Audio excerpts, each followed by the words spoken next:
வணக்கம் ஃப்ரெண்ட்ஸ். இன்றைக்கி என்ன பார்க்க போகிறோம்னா வேல்ஃபுல் ஸ்பிளிட் ஏசி நான் இன்வெர்ட்டர் போர்டு தான் பார்க்க போகிறோம். கஸ்டமரோட கம்ப்ளைண்ட் என்னென்னு பார்த்தீங்கன்னா E5 எரர் காமிக்குதுன்னு சொல்லியிருந்தாங்க. ஸோ E5 எரருக்கு வந்து பார்த்தீங்கன்னா ப்ளோயர் மோட்டார் தான் கம்ப்ளைண்ட் இருக்கணும். ஸோ நம்ம செக் பண்ணி ஆன் பண்ணி பார்ப்போம். சுவிட்ச் ஆன் பண்ணிட்டேன். டிஸ்பிளே ஆன் ஆகிடுச்சு.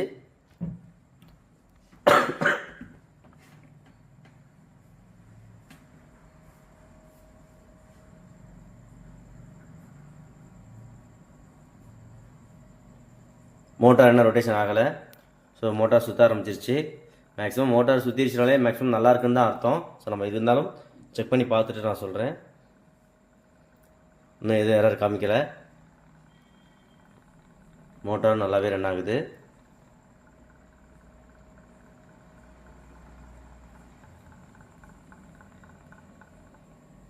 ஸோ மோட்டார் நின்றுச்சு. இங்கே பார்த்தீங்கன்னா E5 எரர் காமிக்குது. நம்ம வந்து பார்த்தீங்கன்னா இப்போ செக் பண்ணிவிட்டு நான் சொல்கிறேன்.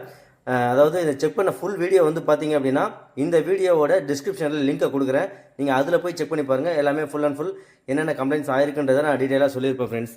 தேங்க்யூ.